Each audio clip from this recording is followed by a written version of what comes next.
Hi there, family and friends, and welcome to Awareness, fostering a more compassionate, empathetic, and accepting society. This is episode number 26, packed with lots of learning and lots of observations, bringing things into awareness and trying to help others at the same time. I want to thank you so much for watching or listening wherever you get your podcasts, whether it be past episodes, this current one. Don't forget to like or subscribe wherever you get your podcasts. That would be certainly much appreciated to keep this podcast platform and episodes going as long as we can. Absolutely love doing these and trying to bring more things into awareness to help others on their mental health journeys. And that's what we're going to do here next with Lala's journey. She is up next, exploring life after postpartum depression, panic attacks, agoraphobia. I hope I pronounced that right. Did I, Lala? Agoraphobia.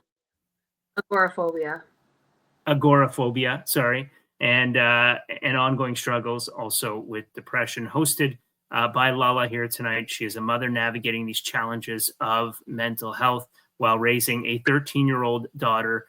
And this episode shares personal stories of struggle. We're going to dive into the progress and hope from it as well. It's going to provide a candid look at resilience along with self-discovery and the effort it takes to find peace and healing along the way. So thank you so much for joining us here tonight, Lala. It certainly means a lot that you could be on this episode.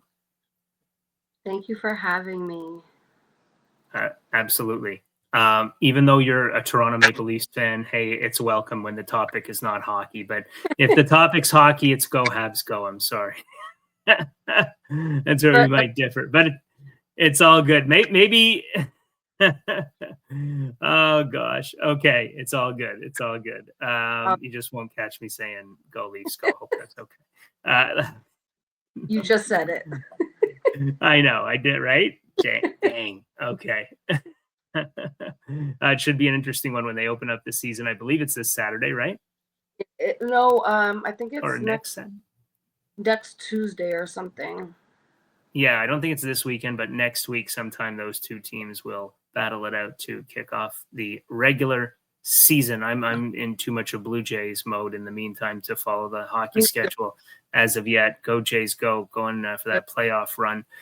So welcome to the show, Lala. I want you to share a little bit about your journey through postpartum depression. It is normal. I want to know how it shaped your life as a new parent. Why don't you start with that? I got pregnant when I was 24 years old with my daughter, who just turned 13 on Thursday, the 25th. I didn't really know that I was dealing with postpartum at the time, and it actually started while I was pregnant.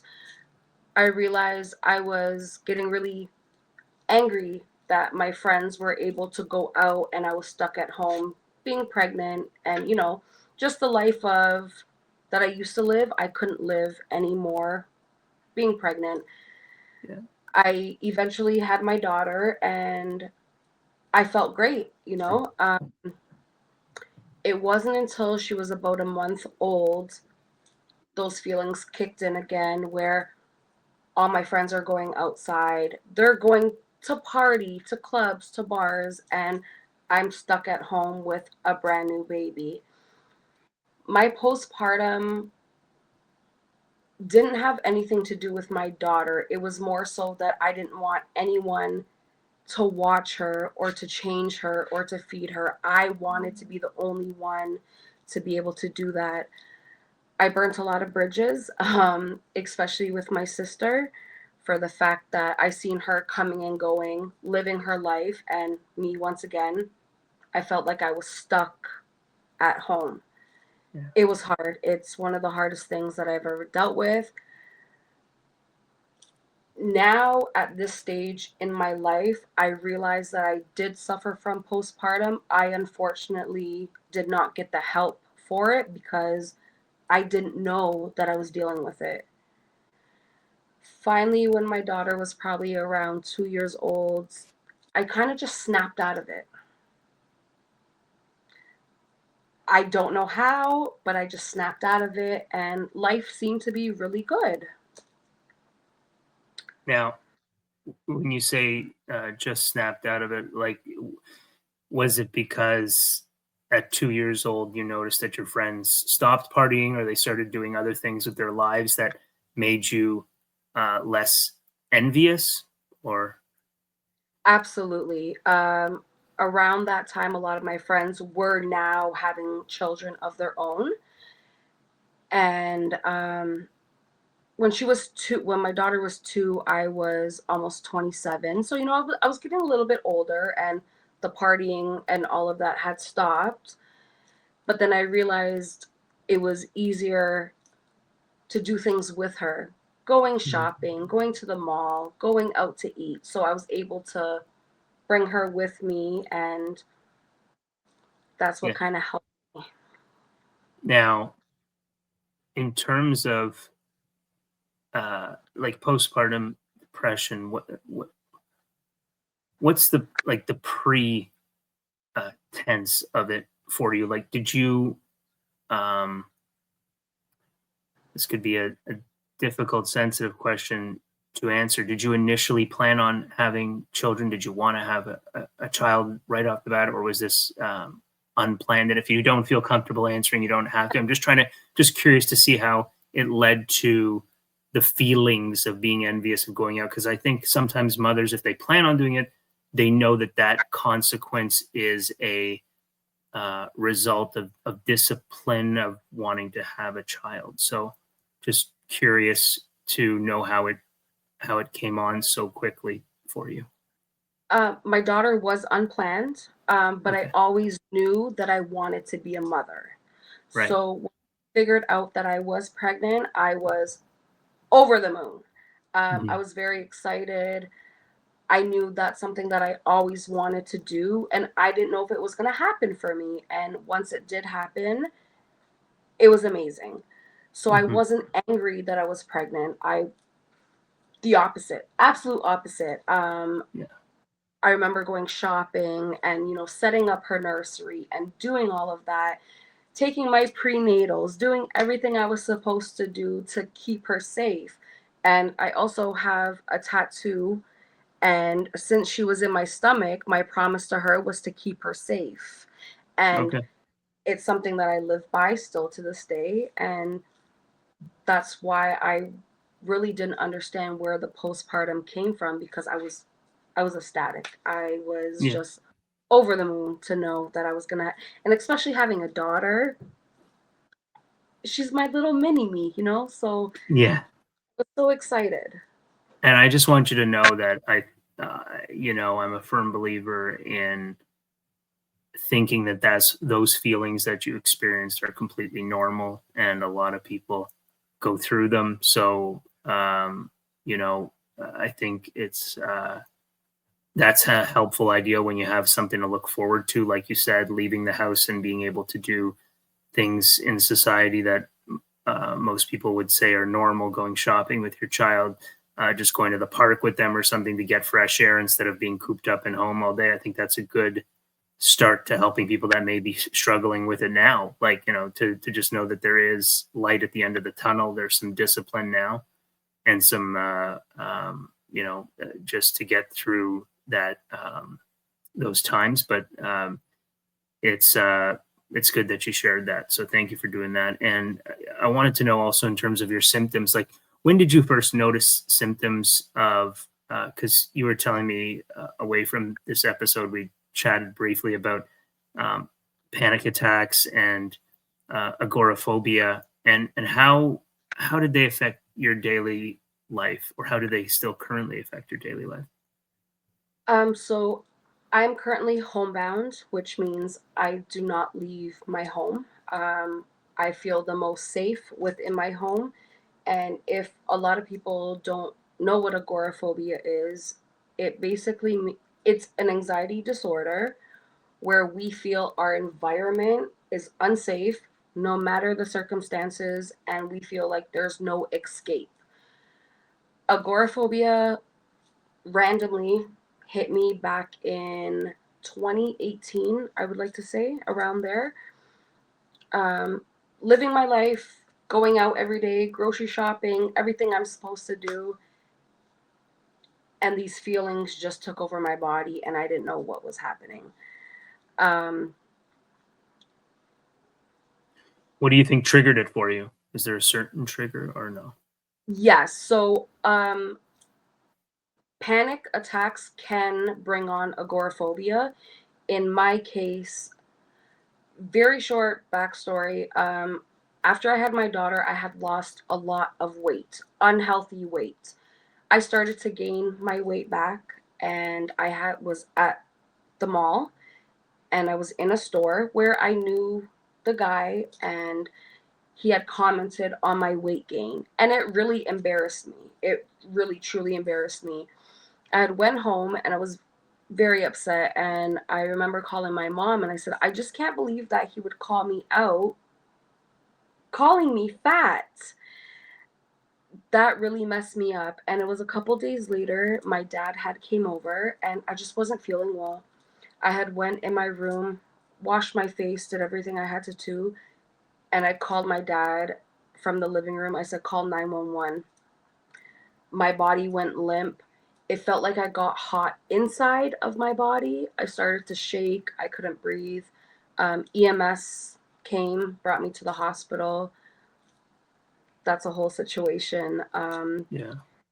They told me I was fine to go home and rest, that my heart was okay. I knew my heart was okay. I knew it was more than that. I just didn't know exactly what, as I never really suffered from anxiety before.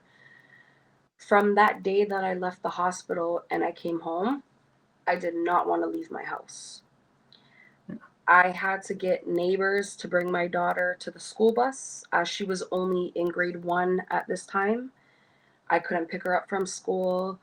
Um, she's now currently in grade 8 and she plays sports. She's on the basketball team and the volleyball team. I have yet to attend one of her games. And it kills me. It absolutely kills me inside, knowing how much I'm missing due to this condition.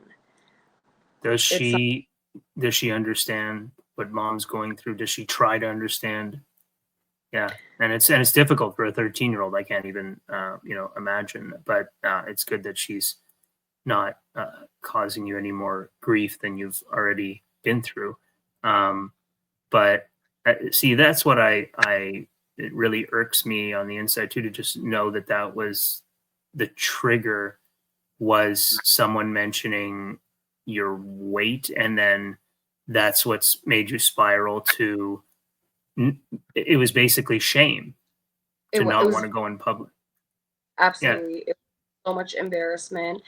And that day in the store, there was about like 7 people in that store, and it's a small store, so everyone heard it. And I Mhm. just I don't understand, why are we still commenting, or why have we ever been commenting on someone's weight or their looks? Right. It doesn't make any sense. It's something where and did they say it in a way that was hurtful, right? That's what I'm guessing. Yeah, he looked right at me and his exact words were, "Wow, you're getting fat." And mind you, I was pushing 100 pounds at the time, so I might have gained 5 to 10 pounds. I was very, very small. I'm sorry, And sorry. This was your family member though? This is no, this was someone at a store inside the mall. just a random person, employee in this store.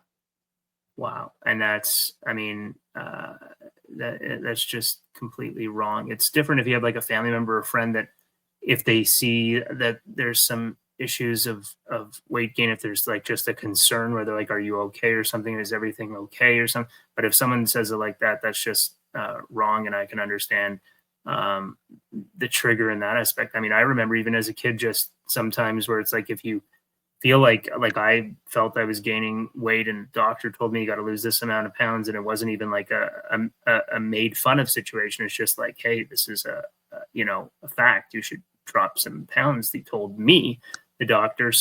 And then that would get me spiraling into being obsessive about weight and not wanting to be heavy and all this. So I get that because we are, I don't know, like deep down we are sensitive creatures. Like we hide, sometimes society wants you to hide that and be like, no, it's all good and you should just toughen up, but that's the wrong way about going about it. So um listen, your trigger is justified, and it's I can't imagine um having to manage this situation. So you knew that this was a problem going forward, though, for you after being triggered. What steps did you take to get support?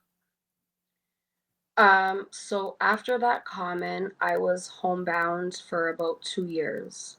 Okay. I didn't know much about agoraphobia. I didn't know it. I was doing my research, and all my symptoms had led up to that.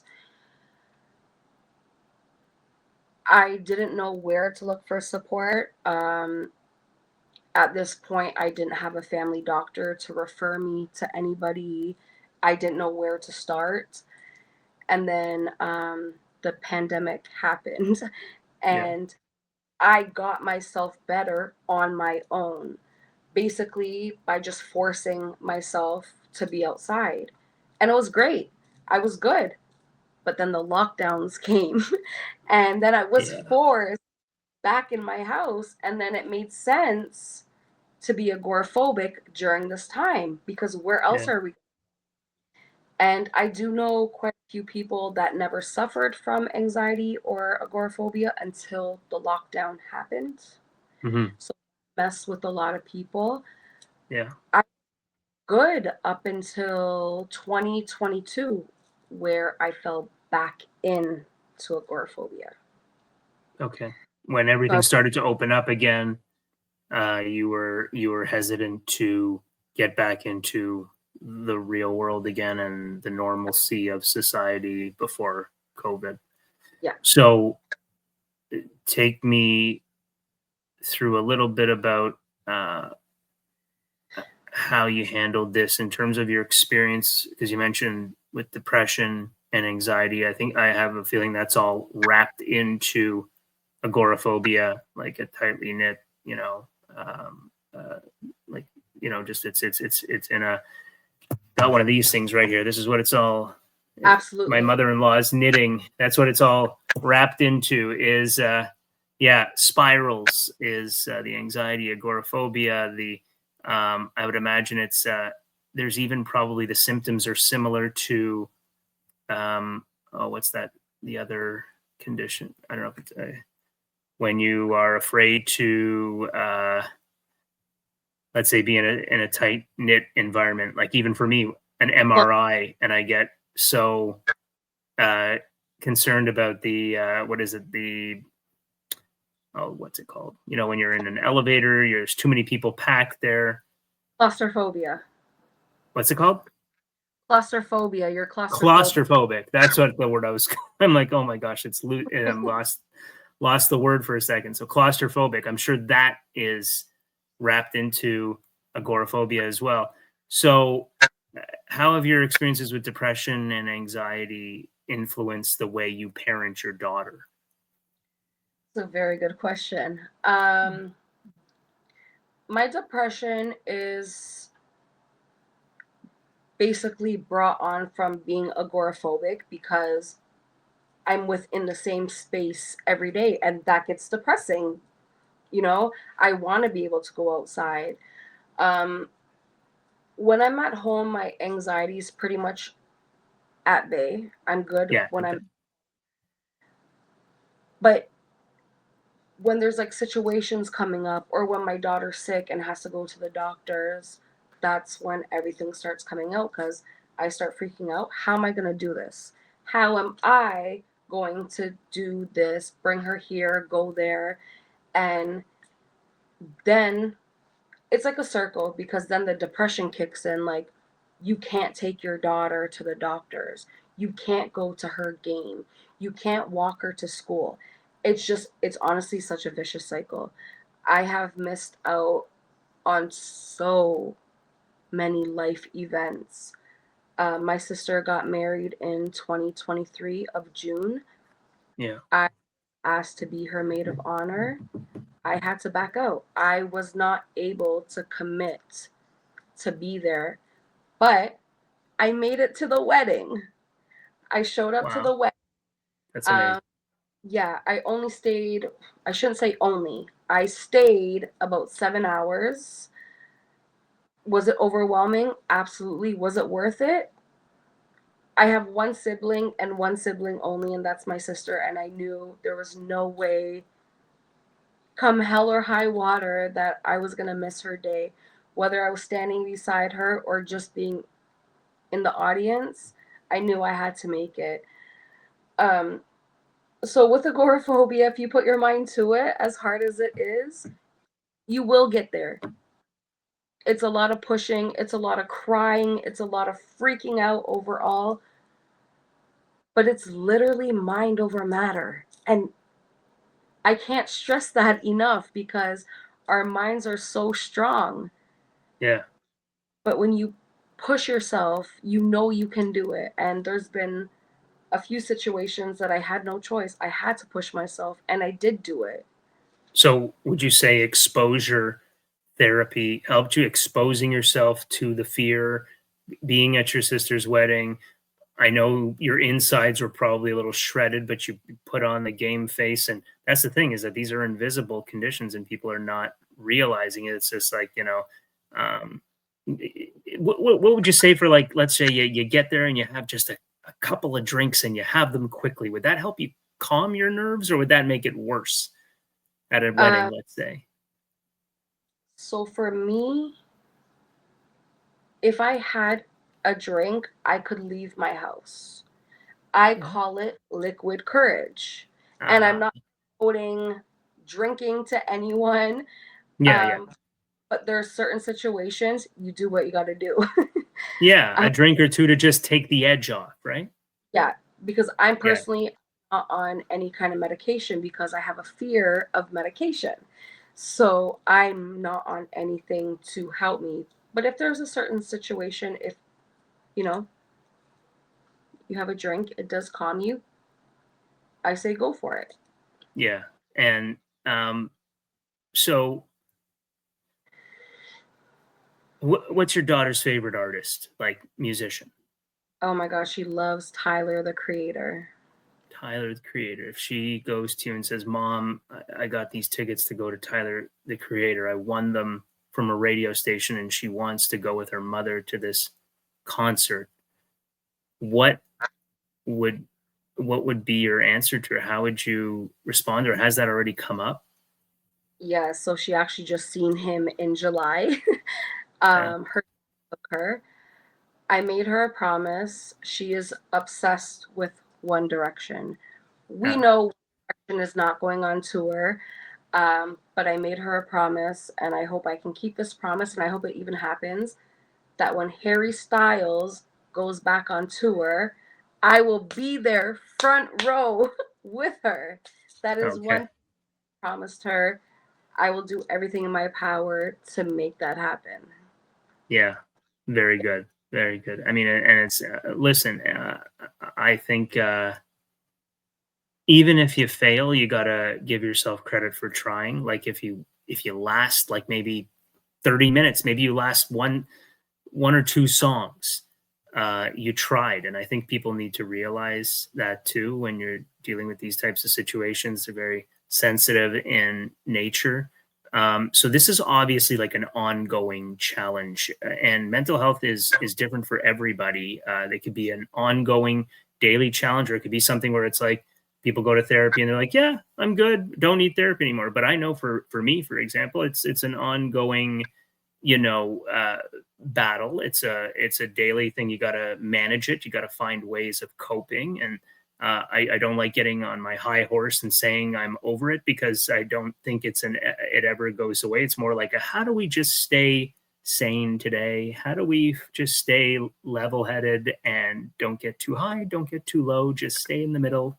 And because I don't want to spiral. I don't, and it could be a spiral at any time, no matter what. But I just feel like staying calm, grounded is my sort of where I want to be. And I'm just interested to know, for your coping abilities, the ongoing challenges of this mental health struggle.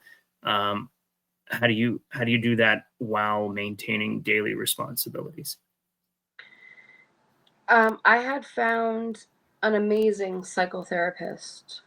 She Hmm. was absolutely brilliant. For me personally, therapy just isn't for me.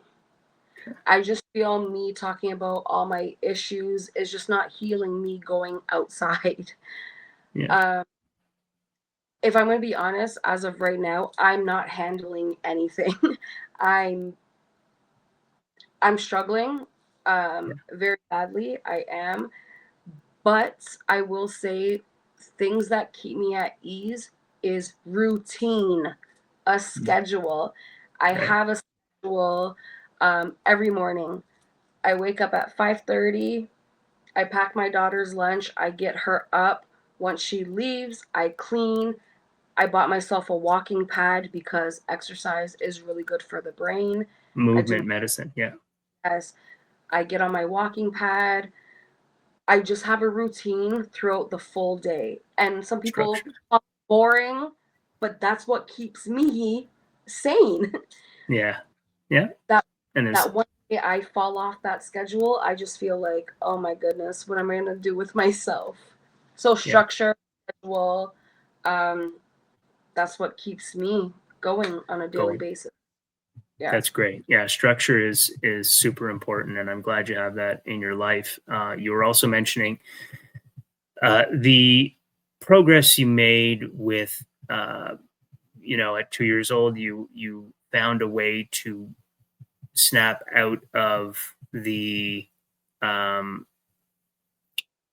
uh, how do I call the what were you dealing with again? Agora. No, postpartum depression, right?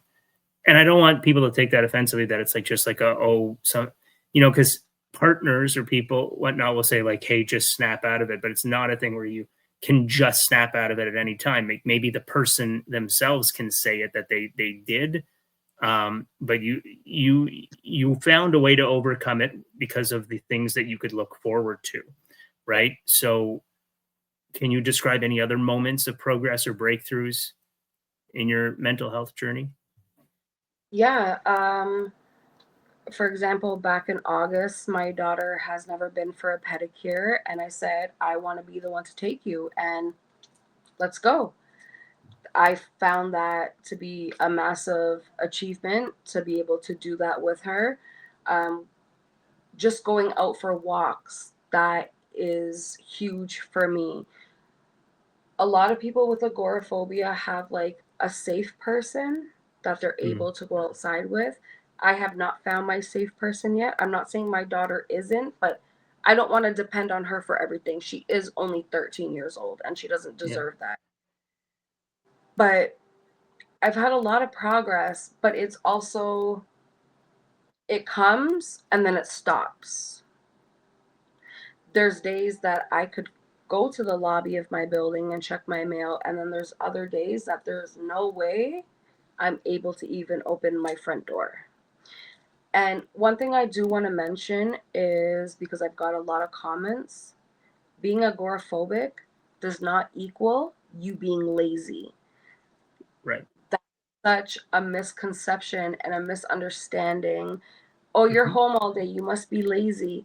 No, my No, house no. is spotless. I cook, I clean, I do everything I need to do. I take care of myself.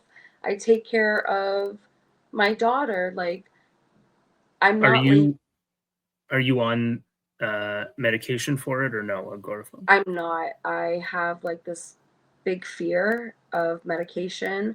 I've seen people on certain medications and they're just zombies, and I'm scared that's going to happen to me. I can't sleep all day.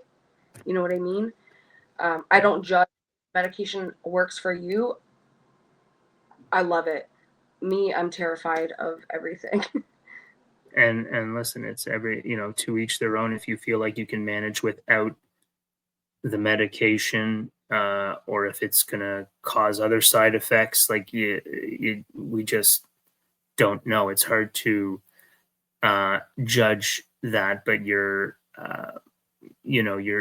the thing is you're finding ways to cope, and structure is a big one of them. Like you said, routine helps you to persevere. um how would you define resilience, and how has your understanding of it evolved over time? At the beginning, I did not know what was happening to me Yeah. whatsoever. Didn't know why I was not able to leave my home. Through a lot of research and, like I mentioned, therapy, I started to understand a lot. I believe we're all bigger than we think we are. We have very strong minds. And once you put your mind to it, we'll do it. This is not a forever thing. We will be able to push through. It might not be today, it might not be tomorrow, but we will all get through it. Giving up for me is not an option. I don't want to be homebound the rest of my life. I will get better. I have a few friends that suffer from agoraphobia as well, and they are now getting outside. They're able to do things within the vicinity of our area. Yeah. We're gonna get better. This cannot be life. Yeah. I know So go ahead. I know that this just isn't for me. I'm not gonna be like this. My birthday's coming up. I'm turning 38. I've been like this since 2018. That's a long Yeah. time. I'm But not. yeah, I'm sure what made things worse too for you would have been the COVID era, where there was probably positives and negatives. The positive thinking, you could you could probably be at home unjudged and just live your life, and that part of you was happy about it. But even just trying to go outside would make you the anxiety skyrocket as well, because of just being around people, and what the COVID was all about during the height of it. Yeah, I imagine that must have been really a difficult time. And can I ask about, I mean, you have your 13-year-old daughter. What happened to your partner? Or are you able to shed some light on that? Yes, absolutely. We are not together, but I will say, hands down, he is the most amazing dad that I could have ever asked for. Um, Things that I can't do outside of the home, he does with Yeah. her. He he's great. Like, me and him might not have a great relationship, and that's okay. But he loves his daughter. He will bend over backwards for her. Like, he will do everything. Does Yeah. it suck that I'm not able to join and do these things? Absolutely. But it also gives me a little bit of peace of mind that she has her dad. My sister is also another huge part of my life that takes my daughter to cottages, takes her to concerts, does a lot of things outside of the home. So I am very thankful for my daughter's dad because I would be lost without him. It's good to know that Yeah, you're yeah. thankful, and that you're still on good terms. Um, What role has self-discovery played in your healing process, healing journey? Self-discovery.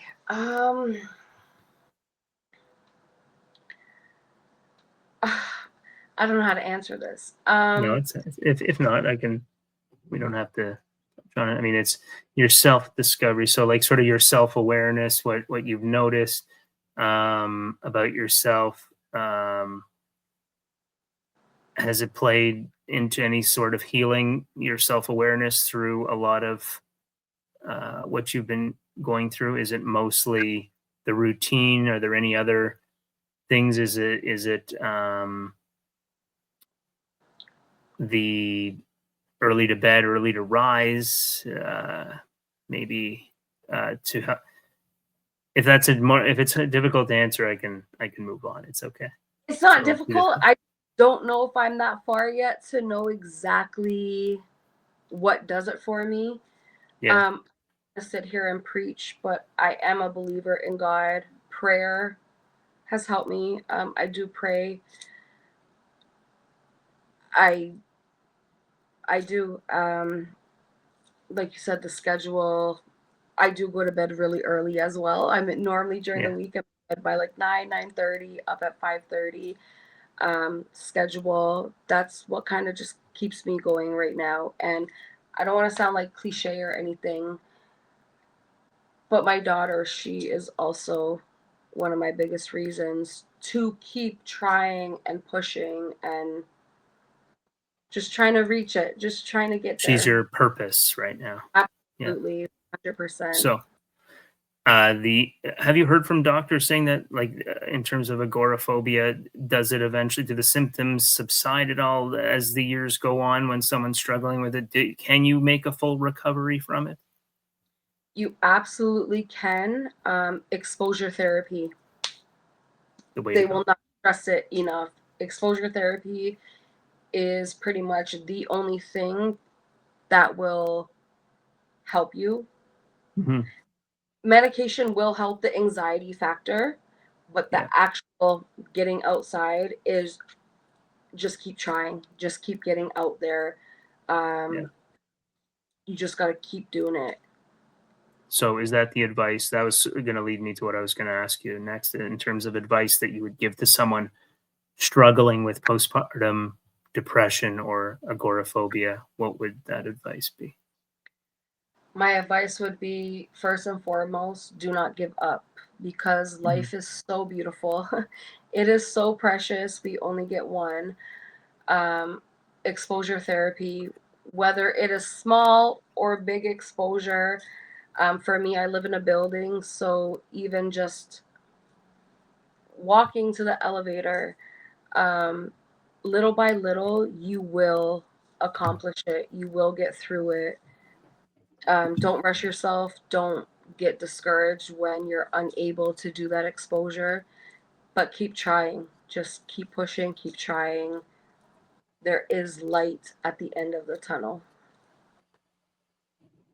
That's good to know. I think I've lost my connection a little bit here. Yeah, I can't see you. Can't see me. Yeah, I don't know what happened there. Just for the YouTube part of it, but I can move on. It's okay. So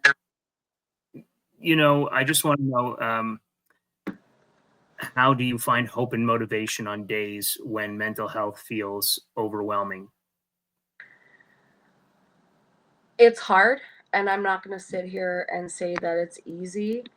Yeah, Um, but I always remind myself that someone has it worse. I'm healthy. For the most part, I'm happy. I'm alive. And you just got to keep going because that minute that you give up, that's when it's done. So right. my mind is just wake up. I'm normally a very bubbly person. I'm always smiling. I'm trying to, make the best out of my days. And that's what gets me through it.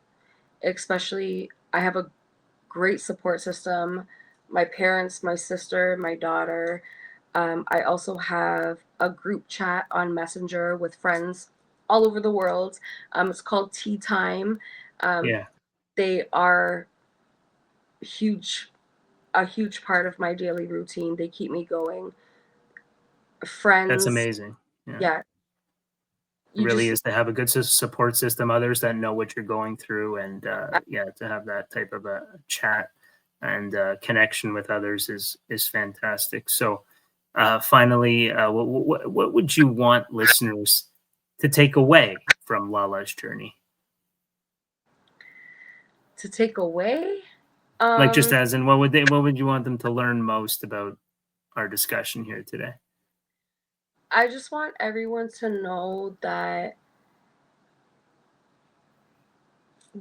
speak on your mental health because I was quiet for so many years and now Mhm. I'm not. Yeah, Um, don't hide it. Don't be embarrassed that you struggle with whatever disorder condition that you struggle with. Speak on it and be proud of it.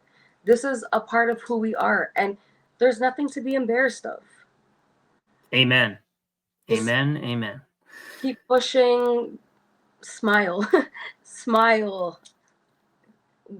My dad has always told me there's always better days, and It's the truth. We will always have a better day. Yeah, a bad day doesn't necessarily mean a bad life. So there you Absolutely. go. Thank you so much, Lala, for doing this and joining Awareness, the podcast. Really appreciate it. Thank you so much for having me.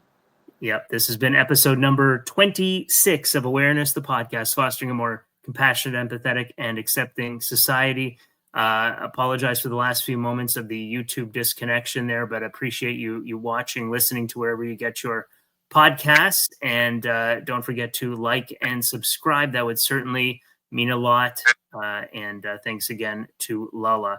For the great producer, Mike, my name is Rob Daniels, and thank you for watching, listening, wherever you get your podcasts. I'll see you in the next episode.